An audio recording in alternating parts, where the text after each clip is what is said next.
Peggy 18.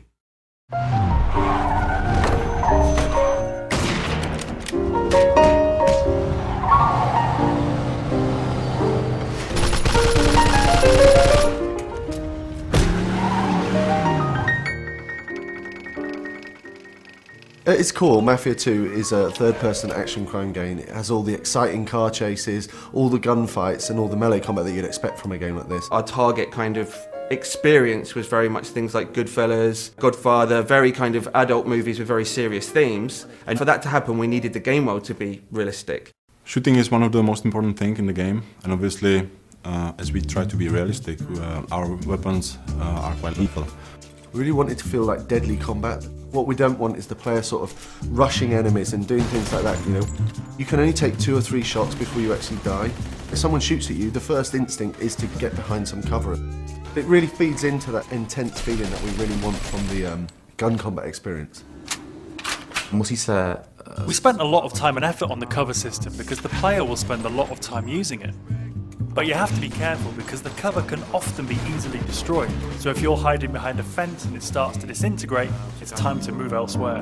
This destructibility was a big thing for us. We wanted to fill the whole city with a massive number of destructible objects, so the player felt that they could pretty much destroy anything.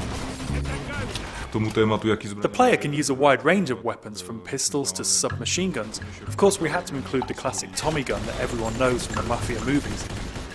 We do massive explosions from different stuff, like vehicles can be exploded. With some Molotov cocktails, they'll sort of set fire to the gasoline as it falls on the floor. And all these different things are things that you'd sort of expect from the 40s and 50s weaponry. Melee combat in the game is a really sort of visceral experience. We wanted it to feel really brutal. So it's a very simple system. Using 2 buttons, you perform these either hard punches or light punches, and then using a combination of these, you perform these finishing moves. And the coolest thing is these finishing moves are sort of context sensitive as to where you are in the world. So if you're stood near the hood of a car, then the player might punch a guy and then sort of smash his head against the hood of the car, which is a really cool thing. The driving model is very realistic. So you drive these things, they really feel like period cars. They feel very heavy, they feel really satisfying when you're driving them around. Once you get familiar with the controls, there's a real skill to doing the handbrake turns, the donuts and the skids in the street. The inspiration for these has been the cars and the car chases that you see in gangster movies. So if you visualise a gangster movie chase, you know, the cars screeching around the corner with the smoke coming off the tyres, guys shooting out of the windows with Tommy guns, this is very much one of the key goals for the driving experience. We've got like a few features in the game which allow the player to sort of like personalise their vehicle. In the body shops you can customise the car a fair deal. You choose the car that you like the best. You know, I'm going to choose to take this car on the mission because it's better than every other car in the city. I think that's a pretty cool decision to make. Our gameplay is great. We've got shooting, car chasing, everything a game needs, but we also need to link it to the story to create a believable game.